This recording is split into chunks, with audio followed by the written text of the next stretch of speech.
Welcome class 8 जागृति online classes में आपका स्वागत है। आज हम एक्सरसाइज 2.5 के बारे में देखेंगे। अभी तक हमने क्वेश्चन नंबर 4 तक कर लिए थे क्वेश्चन। आगे हम बात करेंगे क्वेश्चन नंबर 5 की। अब क्वेश्चन नंबर 5 क्या है उसको देखते हैं। क्वेश्चन नंबर 5 है 3t माइनस 2/4 फिर माइनस 2t प्लस 3/3 बराबर में 2/3 माइनस टी। तो इसमें क्या करना है, टी की वैल्यू निकालनी है, टी का मान ज्ञात करना है। अब टी का मान ज्ञात करने के लिए क्या करना पड़ेगा उसकी बात कर लेते हैं। या तो आप क्या करो, इन दोनों का क्या ले लो, एलसीएम ले लो और इसका टी के साथ एलसीएम ले लो। या फिर आप एक काम और कर सकते हो, इन तीनों में जो डिनोमिनेटर है उनका क्या कर सकते हैं, हम एलसीएम ले सकते हैं। हर का क्या कर सकते हैं, लसअपे लेके उसको लसअपे से गुणा करके हम क्या कर सकते हैं, इसका आंसर निकाल सकते हैं। तो मैं एक काम करता हूं, इन दोनों का लसअपे लेता हूं और इन दोनों का आपस में लसअपे लेता हूं। तो क्या होगा,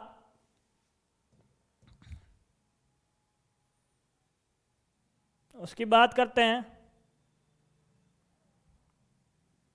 ये है अपना 3t minus 2/4 minus 2t plus 3/3। इसके बराबर में कौन है, 2/3 माइनस टी। मैंने क्या बोला कि मैं LHS और RHS का क्या लेता हूँ, इन दोनों में जो डिनोमिनेटर है उनका अलग अलग क्या लेता हूँ, एलसीएम लेता हूँ। इन दोनों का एलसीएम लेता हूँ और 3 और t/1 का क्या लेता हूँ, एलसीएम लेता हूँ। t के नीचे कोई भी हर नहीं लिखा हुआ, डिनोमिनेटर नहीं लिखा हुआ। जहाँ पे डिनोमिनेटर नहीं होता वहाँ पे हम क्या करते हैं, उसके नीचे 1 मानते हैं। 1 होता है क्योंकि t में 1 का भाग लगाऊंगा तो क्या आएगा, वापस t। इसलिए हम क्या ले सकते हैं, डिनोमिनेटर 1 ले सकते हैं। ठीक है। अब बात करो इसके सॉल्यूशन की कि इसका सॉल्यूशन कैसे करेंगे। मैं क्या करता हूं, LHS में एलसीएम लेता हूं और RHS में अलग से एलसीएम लेता हूं। जब इन दोनों में एलसीएम लूंगा तो 3 और 4 का एलसीएम क्या आएगा, 12। 3 और 4 का एलसीएम आएगा 12। 4 का भाग लगाया 12 में, कितने बार गया, 3 बार। तो 3 को गुणा कर लिया इसके अंश से। अंश से इसका 3t माइनस 2। अब माइनस का निशान, माइनस का, फिर क्या किया, 3 का भाग लगाया 12 में। जब 3 का भाग 12 में लगाते हैं तो 4 बार जाता है, तो 4 को गुणा कर दिया 2t प्लस 3 से। आगे क्या है, बराबर का निशान, और फिर क्या लेना है, इन दोनों का लसअपे लेना है। अब t के नीचे कोई भी संख्या नहीं है तो इन दोनों के नीचे पूरा लसअपे क्या आएगा, 3। अब 3 का भाग 3 में लगाया 1 बार और 1 को 2 से गुणा करने पे 2 प्राप्त होता है। माइनस यहाँ पे क्या है, t के नीचे 1 है, 1 का डिवाइड किया इसमें 3 में तो 3 टाइम्स, और क्या आएगा, 3 से गुणा कर देंगे t को, तो ये हो जाएगा 3t।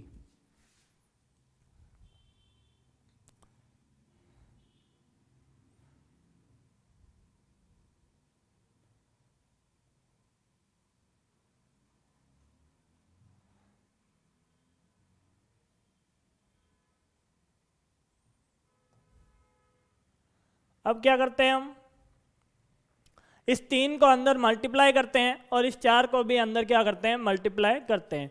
जब 3 को अंदर मल्टीप्लाई किया तो 3 3 की 9t 9t माइनस 3 को 2 से गुणा किया तो 6।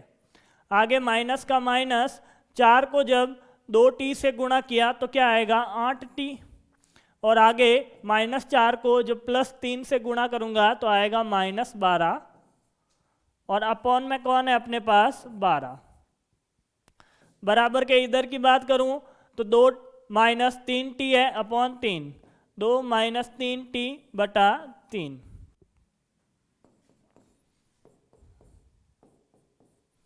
आगे क्या होगा, आगे देखते हैं। आगे 9t माइनस 8t है, तो इन दोनों जो t के पद है उनको आपस में क्या कर लेता हूं, माइनस कर लेता हूं। तो माइनस करने पे मेरे पास 1t बचा और -6 को -12 में क्या कर देता हूँ, जोड़ देता हूँ। तो इन दोनों को जब हल करते हैं तो आता है -18/12 और ये क्या हो गया, बराबर 2 - 3t/3। ठीक है, अब मैं क्या करता हूँ, अब मैं इसमें वज्र गुणा कर लेता हूँ। मुझे पता है मैंने अपने सवाल नंबर 4 में क्या किया था, वज्र गुणा किया था, तो ये सवाल नंबर 4 की तरह बन गया। अब मैं इसमें क्या कर लेता हूँ, वज्र गुणा कर लेता हूँ। जब इसमें वज्र गुणा करूँगा तो क्या होगा, देखो वज्र गुणा करने पर 3 गुणा होगा t - 18 से, बराबर 12 गुणा होगा 2 - 3t से। क्या लिख देंगे, क्योंकि वज्र गुणा करने पर क्रॉस मल्टीप्लिकेशन, ठीक है, क्रॉस मल्टीप्लिकेशन के बाद क्या होगा उसकी बात करते हैं। अंदर क्या हो जाएगा, 3 कोष्टक के अंदर गुणा हो जाएगा और 12 भी क्या हो जाएगा, अंदर गुणा हो जाएगा। 3 का गुणा किया तो क्या होता है, 3 को गुणा करवाऊंगा तो 3t - 18 को 3 से गुणा किया तो 54 45, बराबर 12 को गुणा किया 2 से तो 24, माइनस 12 को गुणा किया 3 से तो 36t। अब मैं क्या करता हूं, अब आप देखो ये जो आपका 36t है इसका मैं क्या कर देता हूं, पक्षांतरण कर देता हूं। तो जब 36t का ट्रांसपोज किया तो ये क्या होगा, LHS में आएगा, RHS में, अभी LHS में आएगा तो किसका हो जाएगा, प्लस का। तो ये 36t बराबर में कौन है, 24। 36t और 3t दोनों आपस में जुड़ के क्या बनाएंगे, 39t 39t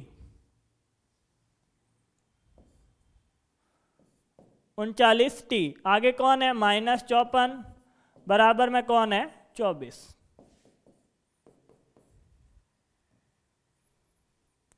अब आगे बात करते हैं, आगे t की वैल्यू निकालनी है तो -54 का क्या कर देता हूँ, पक्षांतरण कर देता हूँ।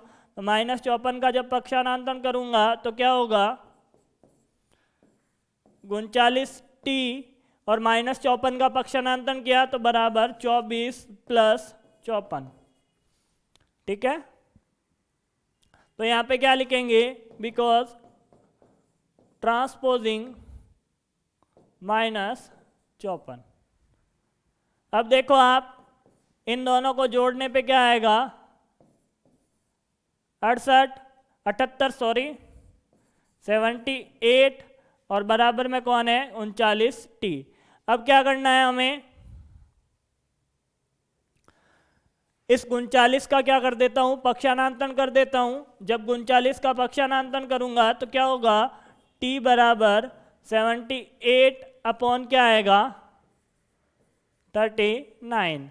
आप देखो 78 का 39 में डिवाइड लगता है, सॉरी 39 का 78 में डिवाइड लगता है, हाँ कितने बार, 2 बार। तो आंसर आएगा t बराबर 2। क्या आया आंसर, t बराबर 2। आगे बात करता हूं नेक्स्ट क्वेश्चन की। तो नेक्स्ट क्वेश्चन है m-1/2 बराबर 1 - m-2/3। ये m-1/2 और आगे क्या है, 1 - m-2/3। इसको क्या करना है, सॉल्व करके m की वैल्यू निकालनी है, m का मान निकालना है। तो m का मान निकालने के लिए वही काम करेंगे। इसमें क्या करेंगे, या तो 2 से और 3 से क्या कर दो, पूरे अपने समीकरण को गुणा करवा दो, या फिर क्या कर सकते हो, इसमें और इसमें अलग अलग एलसीएम ले सकते हो, या फिर इन दोनों के एलसीएम से आप क्या कर सकते हो, इस पूरी समीकरण को गुणा कर सकते हो। तो 2 और 3 का जब एलसीएम लेता हूं, 2 और 3 का एलसीएम लिया तो क्या आया, 2 1 3 3 1 1, एलसीएम आएगा 2 × 3 बराबर 6। 2 और 3 का एलसीएम क्या आएगा, 6। तो मैं क्या करता हूँ, अपनी पूरी समीकरण को क्या करता हूँ, 6 से गुणा कर लेता हूँ। इसको रब कर देते हैं।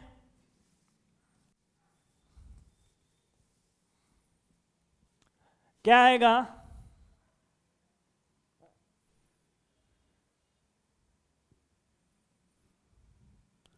समीकरण को 6 से गुणा करने पर मल्टीप्लाई बाय 6 बोथ साइड्स, दोनों तरफ मैंने क्या कर लिया, 6 से गुणा कर लिया। तो 6 से गुणा करने पे क्या होगा, आप देखो 6 से गुणा करने पे क्या होगा, m माइनस, आगे देखना ये पूरा स्टेप किसका है, माइनस m-1/2, और बराबर में कौन है अपने पास, 1 माइनस m-2/3। ठीक है, और क्या कर दिया, दोनों तरफ मैंने क्या कर दिया, बड़ा कोष्टक लगा दिया। अब मैं क्या करता हूँ, पूरी इक्वेशन को दोनों तरफ मैं क्या कर देता हूँ, 6 से मल्टीप्लाई कर देता हूँ, इधर भी और इधर भी। जब 6 से मल्टीप्लाई किया तो क्या होगा, देखना आप लोग, 6 से मल्टीप्लाई करने पे m क्या होगा, 6 से गुणा होके 6m बनाएगा, और आगे माइनस, ये 6 किससे होगा, इस ब्रैकेट से मल्टीप्लाई होगा, पहले ब्रैकेट से मल्टीप्लाई हुआ तो आया m-1/2, बराबर में क्या है, 6 1 से गुणा हुआ तो 6 माइनस 6 गुणा, ब्रैकेट में कौन है, m-2/3। ठीक है, अब क्या होगा, ध्यान से देखना, अब ये 6 क्या होगा, पहले ये 2 क्या होगा, 6 से कट होगा, और ये 3 भी क्या होगा, 6 से कट होगा। तो 2 कितने बार, 3 बार, और ये 3 2 बार। तो इसको थोड़ा करेक्शन करके वापस लिखता हूँ, 6m-3 गुणा m-1 बराबर 6-2 गुणा m-2। क्या हो गया, अब क्या करेंगे, इस 3 को अंदर गुणा करवाएंगे और इस 2 को भी क्या करवाएंगे, अंदर गुणा करवाएंगे।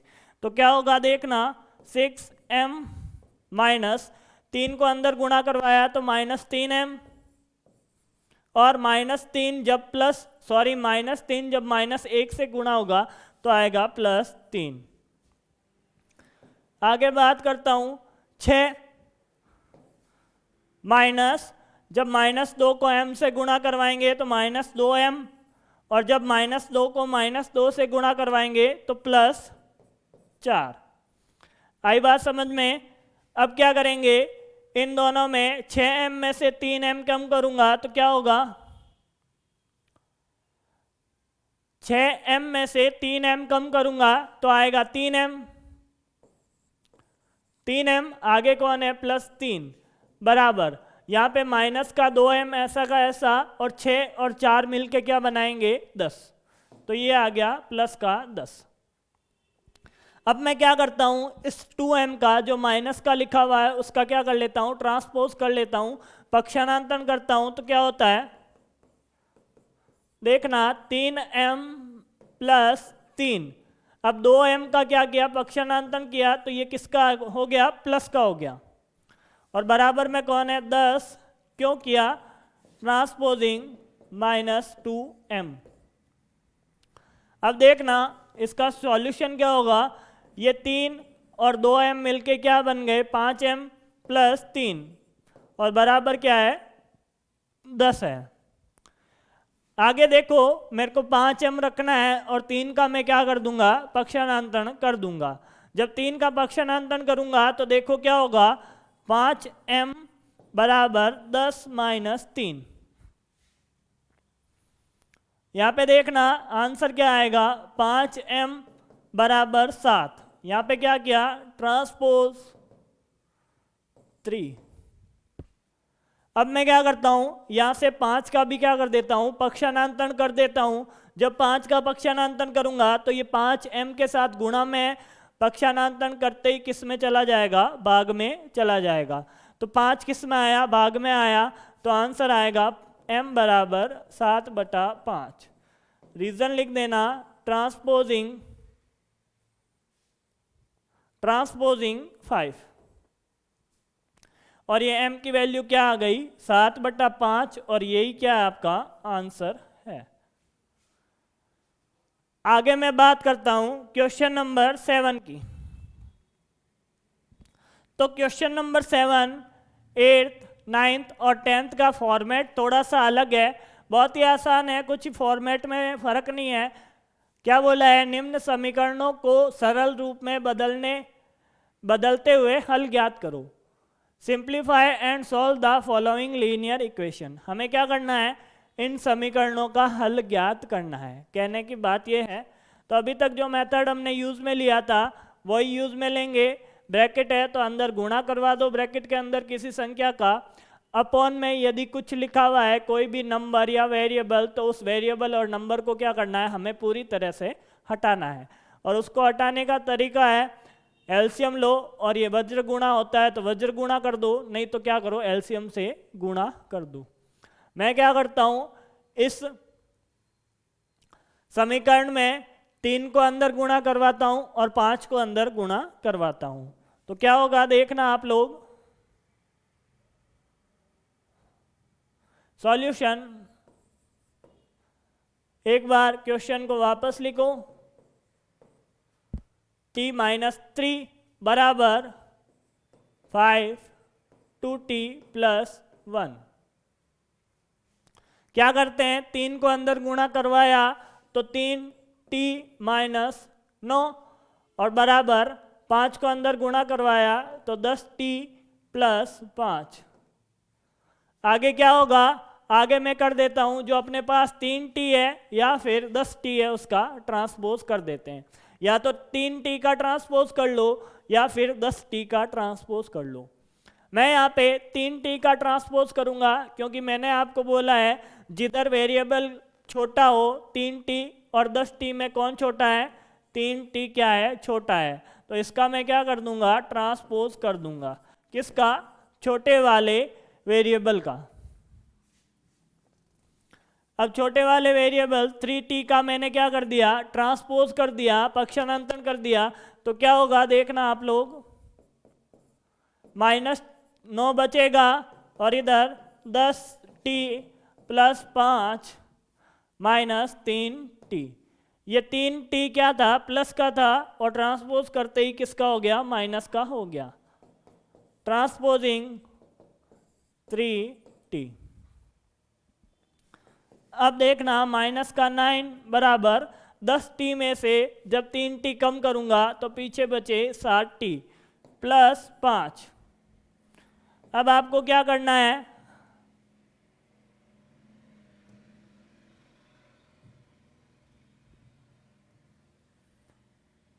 इस 5 का क्या करना है, पक्षानांतन करना है। जब 5 का पक्षानांतन करूंगा तो क्या होगा, -5 सॉरी माइनस का 9 LHS में पहले से है, जब RHS से LHS में आएगा तो प्लस की संख्या माइनस की, और बराबर में कौन है, 7t।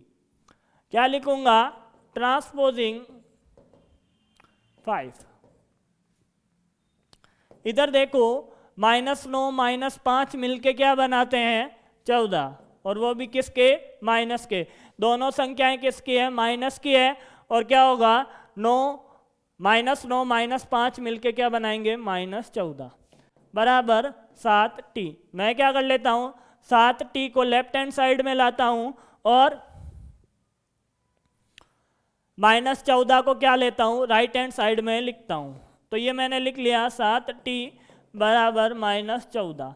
यहाँ पे लिख देंगे इंटर चेंजिंग साइड्स, पक्ष बदलने पर। क्या किया, पक्ष बदलने पर क्या हुआ, जो लेफ्ट हैंड साइड का भाग था वो राइट हैंड साइड का हो गया, और राइट हैंड साइड का भाग था वो लेफ्ट हैंड साइड का हो गया।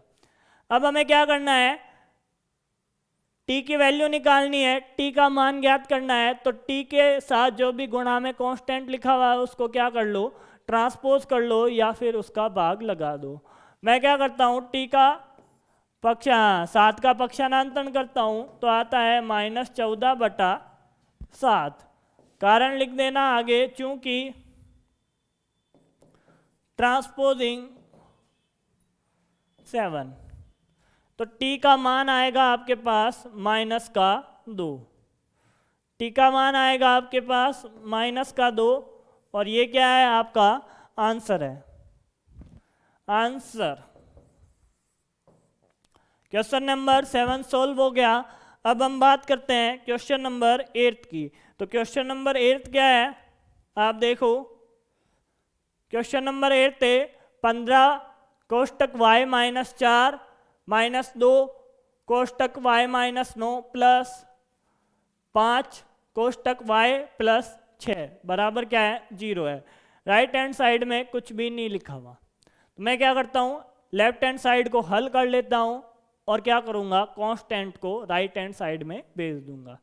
क्या होता है देखो आप लोग, सॉल्यूशन 15 को अंदर गुणा करवाया। पहले आप एक बार क्वेश्चन को वापस लिखो, -4 -2 y -9 plus 5 bracket y plus 6 is equal to 7। हमें क्या करना है, जो कांस्टेंट ब्रैकेट के बाहर लिखे हुए हैं उन सबको अंदर गुणा करवा दो। तो ये आ गया 15y, जब 15 को -4 से गुणा करवाया तो -60 -2y, जब -2 को -9 से गुणा करवाया तो +18, प्लस 5 को जब y से गुणा किया तो 5y, और प्लस 30। 6 को जब 5 से गुणा करवाया तो 30 आया। अब 5y -2y और 5y को जोड़ने और घटाने पे क्या होगा, सॉरी 15y, एक बार इधर लिख देता हूँ, 15y प्लस 5y और ये -2y। आगे क्या लिखा हुआ है, -60 प्लस 18 प्लस 30 बराबर 0। मैंने क्या किया, वेरिएबल के साथ जो भी लिखा हुआ था एक तरफ कर लिया और पीछे क्या लिख दी, अपनी संख्याएं, अपने कांस्टेंट मानों को लिख दिया। अब मैं क्या करूंगा, जो वेरिएबल का मान है उनको आपस में जोड़ लूंगा और घटा लूंगा, और संख्याओं को जोड़ लूंगा और घटा लूंगा। 15 में जोड़ा 5 तो आया 20, 20 में से 2 कम किया तो 18y। आगे क्या लिखा हुआ है, आगे 60, वो भी किसका, माइनस का। जब माइनस के 60 में 30 जोड़ा तो आया -30, और उसमें क्या करना है, 18 जोड़ना है, तो आंसर आएगा -12। 18 में से 30 कम करूं तो माइनस की संख्या आएगी, और वो क्या आएगी, -12, और ये क्या है, बराबर 0। आगे देखो क्या होगा, इस 12 का मैं क्या कर दूंगा, पक्षांतरण कर दूंगा। तो 12 का पक्षांतरण किया तो 18y बराबर क्या आया, 12, ट्रांसपोजिंग -12। अब क्या करना है, y का मान निकालना है। तो y का मान निकालने के लिए आप देखो, 18 का भी क्या करना पड़ेगा, पक्षांतरण करना पड़ेगा।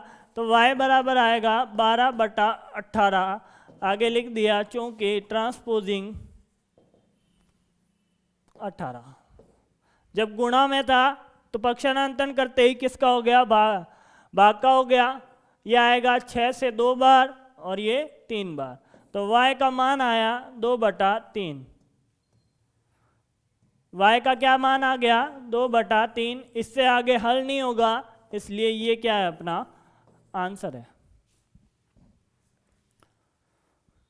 आगे देखो अगला सवाल क्या है, अगला सवाल है नंबर 3 कोष्टक 5z -7 आगे -2 कोष्टक 9z माइनस 11 बराबर 4 कोष्टक 8z माइनस 13 माइनस 17। हमें क्या करना है, जो भी कोष्टक के बाहर नंबर लिखे हुए हैं उनको अंदर गुणा करवा दो। तो अंदर गुणा करने पे क्या आया, सॉल्यूशन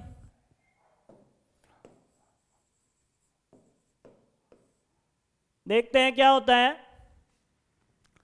3 को जब अंदर गुणा करवाऊंगा तो पहले मैं एक काम कर लेता हूं, इस क्वेश्चन को वापस लिख लेता हूं। 3 ब्रैकेट 5 जेड को ऐसे लिखता हूं, -7 -2 9 जेड माइनस 11 बराबर 4 8 जेड माइनस 13 माइनस 17। अब क्या कर देते हैं, 3 को अंदर गुणा करवाऊं तो आंसर आएगा 15 Z minus 7 3 21 minus 18 Z plus 22 बराबर 4 को अंदर गुणा करवाया तो 8 चौक 32 जेड माइनस 52 माइनस 17। अब देखो z और यहाँ पे भी क्या है z, 15 में 18 माइनस करूँ तो आंसर आएगा माइनस का और वह आएगा 3 z। क्या कर लेते हैं, 22 में से 21 कम किए तो प्लस का 1 बराबर, यहाँ पे z का मान 32 z और ये संख्याएं आपस में माइनस किए तो जुड़ जाएगी और मान किसका आएगा, माइनस का। 7 और 2 9 और 5 और 1 6। आगे देखो क्या होता है, आगे 3z प्लस 1 बराबर -3z प्लस 1 बराबर 32z माइनस 69। तो मैं क्या करता हूं, इस -3z का क्या कर देता हूं, पक्षांतरण कर देता हूं। जब -3z का पक्षांतरण किया तो क्या होगा, इधर प्लस का 1 बचा बराबर 32z minus 69 plus 3z transposing -3z। आगे देखो क्या होता है, आगे इधर 1 बराबर 32 में क्या हो गया, 3 जुड़ा तो 35 z माइनस 69। अब माइनस 69 का क्या कर लेता हूँ, पक्षांतरण कर लेता हूँ तो 1 प्लस 69 बराबर 32 z।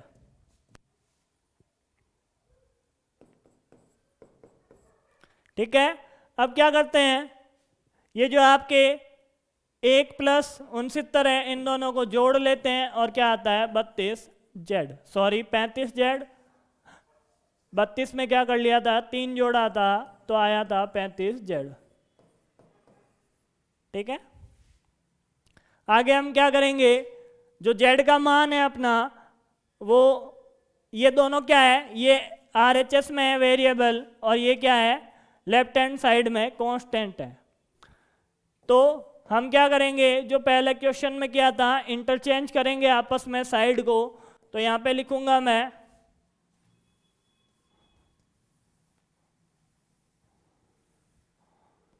पहले तो साइड को इंटरचेंज कर लो, 35 जेड बराबर 70 इंटर चेंजिंग साइड्स, पक्ष बदलने पर क्या हुआ, जो LHS था वो RHS हो गया और जो RHS था वो LHS हो गया। Z का मान ज्ञात करना है तो गुणा में जो 35 लिखा हुआ है उसका पक्षांतरण कर लो और उसको किस में ले लो, भाग में ले लो। तो आगे लिखेंगे ट्रांसपोजिंग 35। क्या आंसर आता है, देखो Z का मान आएगा आपके 2 और यही क्या है आपका आंसर है। 2.5 का लास्ट सवाल, बहुत ही आसान है, इसको दो तरीके से कर सकते हैं। तो पहले मैं क्या करता हूँ, इसको दशमलव के हिसाब से ही अंदर गुणा कर लेता हूँ। तो इसको अंदर गुणा किया तो आप देखना, एक बार इस क्वेश्चन को वापस लिखो। 0.25 4f माइनस 3 बराबर 0.05 10f माइनस 9। मैं क्या करता हूँ, 25 को अंदर 0.25 को अंदर गुणा करवाता हूँ। 0.25 गुणा 4f माइनस 0.25 गुणा 3 बराबर क्या होता है,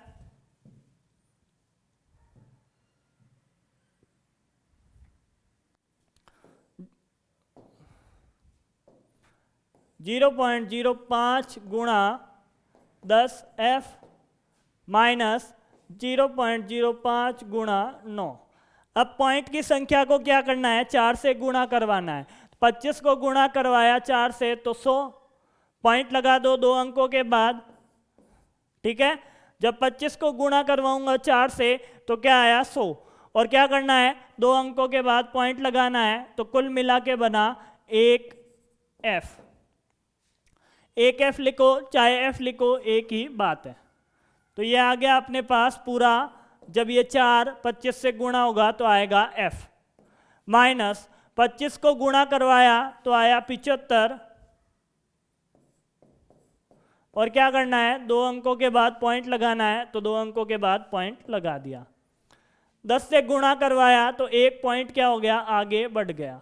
तो ये हो गया 0.5f माइनस, जब 5 से गुणा करवाऊंगा 9 का तो आएगा 45, और 2 अंकों के बाद क्या है, पॉइंट है। तो 1 2 के बाद मैंने क्या कर दिया, पॉइंट लगा दिया। तो ये लो आपके सॉल्यूशन होने वाला है। आगे f, जो ये 0.5 लिखा हुआ है f के साथ, उसका क्या कर लेता हूं, पक्षांतरण कर लेता हूं। तो आएगा माइनस का 0.5f बराबर माइनस 0.45। अब 0.5 है और ये क्या है, f है। एक f में से 0.5f कम हुआ तो आया 0.5f। कैसे आया, एक में से 0.5 कम करते हैं तो ये क्या है 1.0, इसको एक हासिल का दिया तो 150। आगे देखो, माइनस का 0.75 बराबर माइनस का 0.45।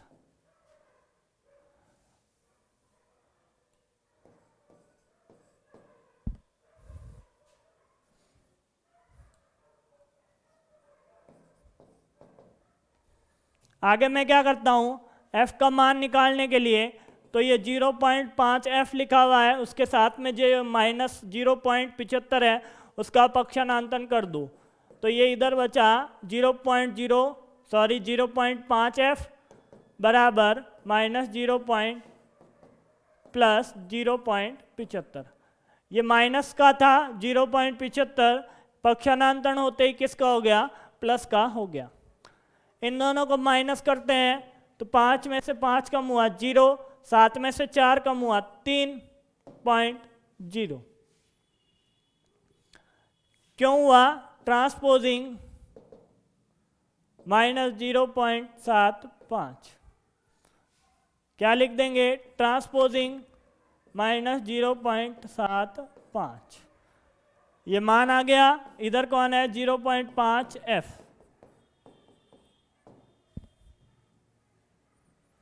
अब देखो आप लोग, f का मान ज्ञात करना है तो मैंने क्या किया, f लिखा और 0.5 का क्या कर दिया, पक्षांतरण कर दिया 0.5। अब क्या करूं, पॉइंटों में भाग लगाना है। पॉइंटों में भाग लगाने के लिए आप क्या करो, इनके पॉइंट हटाओ। नीचे का पॉइंट हटाऊंगा तो ऊपर 0 लगेगा, 10 से गुणा होगा। ये क्या है, एक अंक के बाद क्या है, पॉइंट है। तो ये पॉइंट हटाया तो 0 पॉइंट, ऊपर क्या हुआ, 10 से गुणा हुआ। जब ऊपर 10 से गुणा हुआ तो ये नीचे क्या हो गया, पॉइंट हट गया, दशमलव हट गया। अब ऊपर का दशमलव हटाना है तो 2 अंकों के बाद क्या लिखी हुई है, अपनी संख्या लिखी हुई है, नंबर लिखा हुआ है, तो नीचे क्या कर लो 100 से गुणा कर लो और ऊपर क्या आ गया 3, कैंसिल। अब वापस डिवाइड करेंगे तो आंसर आएगा 0.6। कैसे आएगा उसकी बात करते हैं हम। आप क्या करो, इसको सॉल्व कर लो। क्या लिखा हुआ है, 3 में 50 का भाग लगाना है। किसका भाग लगाना है, 3 में 50 का भाग लगाना है।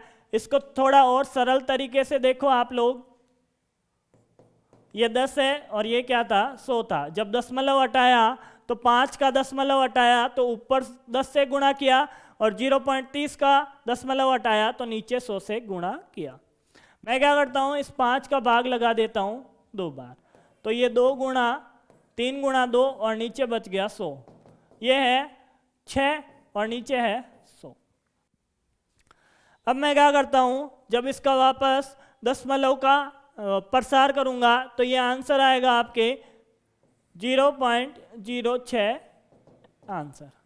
वापस दशमलव लगाऊंगा तो f का मान आएगा 0.06।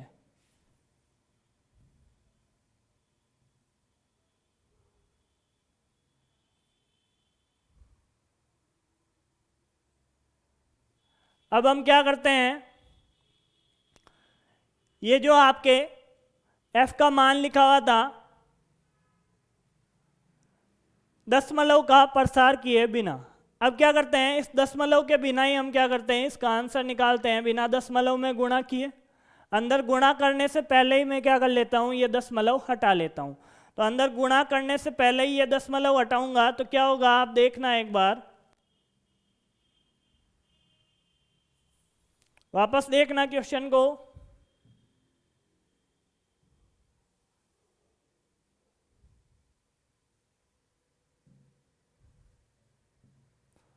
ये है आपका क्वेश्चन।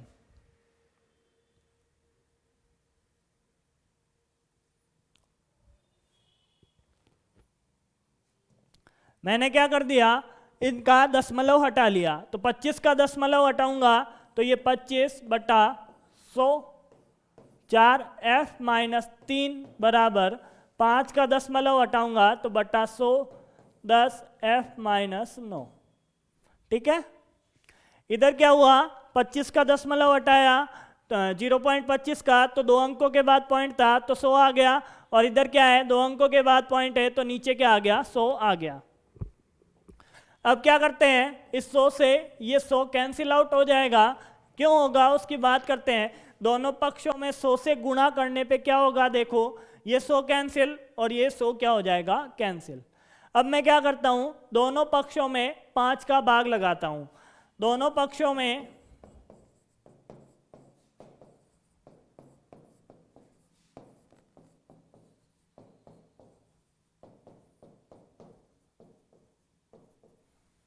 ठीक है, डिवाइडिंग बोथ साइड बाय 5। तो देखना आंसर क्या आता है।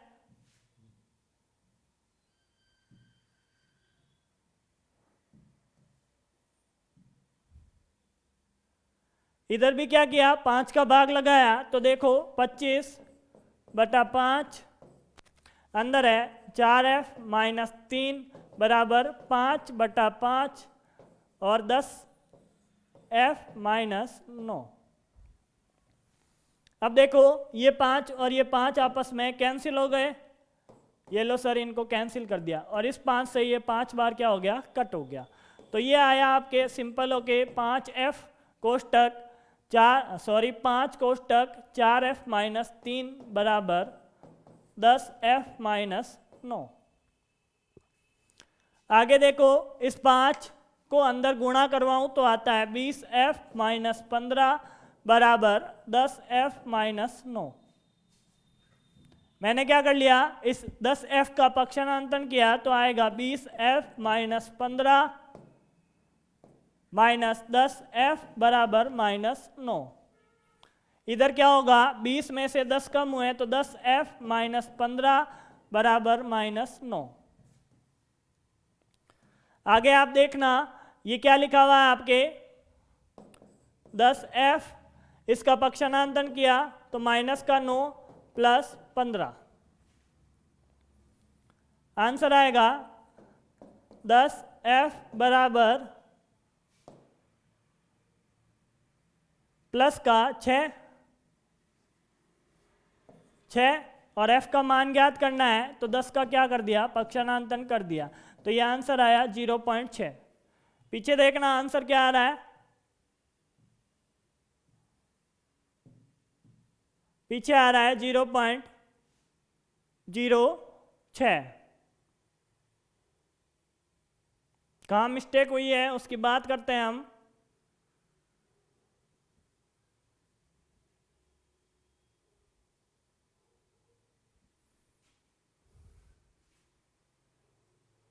पैंतालीस F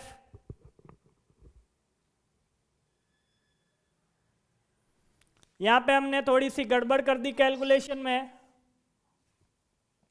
आप लोग देखना यहाँ पे क्या था, बराबर 30 और इसका भी दशमलव हटाया तो 5। जब 5 का दशमलव हटाऊंगा तो ऊपर 10 से गुणा और इसका दशमलव हटाऊंगा तो नीचे 100 से गुणा। अब क्या हुआ, हमने 30 की जगह 3 लिख दिया, इसलिए अपना आंसर क्या हो गया, गलत हो गया। ऊपर क्या आएगा 3/5। जब 5 का भाग दूंगा 3 में तो आंसर आएगा 0.6। कैसे आएगा आप भाग लगा के देखना, क्या आंसर 0.6 कैसे आता है। ठीक है, आगे हम देखेंगे प्रश्नावली 2.6 एक्सरसाइज 2.6 के बारे में। आज के लिए बस इतना ही। Thank you.